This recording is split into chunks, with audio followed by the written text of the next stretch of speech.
So magandang araw kabola, sa video nito pag-uusapan po natin kabola ang isa na naman pong recent po na trade rumor na binitawan dito po si Snowbad kabola, and of course ang pinag-uusapan, pinagtatawanan din kabola na in-announce po ng PBA. So may di pa nakasubscribe, pakipindot naman po yung subscription button. Let's start po with the comments kabola.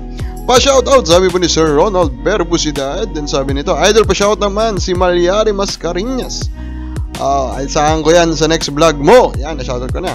Di ako magulat, ikaw lang nagulat, Snowbado. Sabi naman ni Alan Naison kabola. At ito na pag-usapan natin. Before that pala, we are happy na nag-apologize po si Raymond Almazan. So, minsan yung maganda pag mali ka na, irekta mo na, diba? Rekta apology na lang kabola, wag na explain, diba? At yun nga po yung ginawa po ni Raymond Almazan, no? He has the balls, kabola, to do a violation.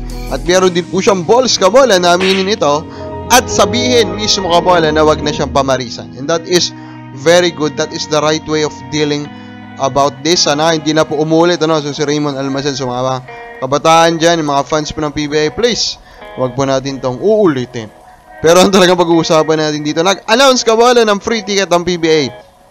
Ngayong May 1, kabola, alam naman natin ang May 1. Ano yung May 1? That is Labor Day, kabola. Araw po ng mga manggagawang Pilipino. Ito ay bilang pasasalamat, sabi ng PBA, sa malaking kontribusyon ng manggagawang Pilipino sa ating bansa. Naway maliit na aksyon, ito ay magpagbigay ng saya sa mga manggagawang at kanilang pamilya sa Mayo 1. Ang tanong, kabola, talaga bang interesado ang mga fans mo ng PBA na i-celebrate ang May 1 kabola na nanonood po ng PBA, di ba?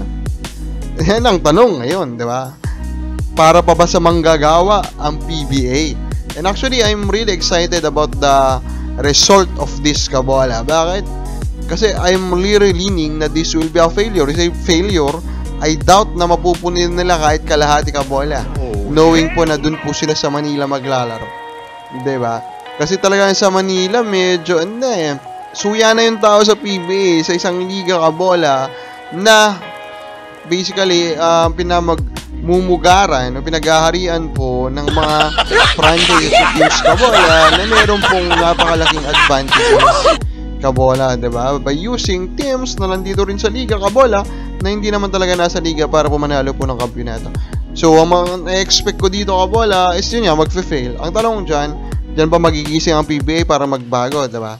Ikaw ba naniniwala kabola ito maging successful, mapupuno nila itong PBA game po na ito kabola, diba? Naniniwala ka, kaya nila magpuno ito ngayong May 1. Pero at the end of the day, it's still a good decision by the PBA. It's better for them to do something rather than, of course, stay, wala silang ginagawa, talagang wala nang nanonood, diba? Yun na lang pinag-uusapan ngayon about sa PBA, yung titignan mo diba? Pag pinag-uusapan yung nilalangaw, daming mga abuse kabola, daming reaction Pero pag usapan yung mga naganap sa laro, wala, so lang, diba? Kabola. Now speaking, we have again a new trade rumor. It's all about Justin Araña. So the most recent po na episode ng No Cooking show podcast po kabola nitong si Snowbad. Ang sabi niya is very interested talaga daw po ang management ng SMC na makuha si Justin Araña.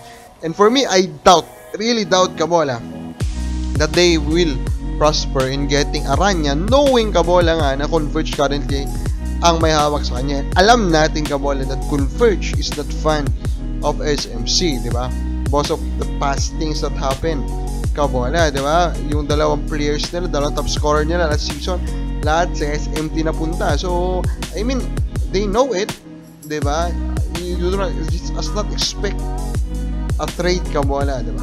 Maliban na lang siguro kung Magnolia kabola, pero Araña, they also value him, sabi nga nila, diba? Niresign nila kasi nga worth it daw kabola. So, palagay mo, kuha ba ng SMC itong si Araña? Comment lang po sa baba.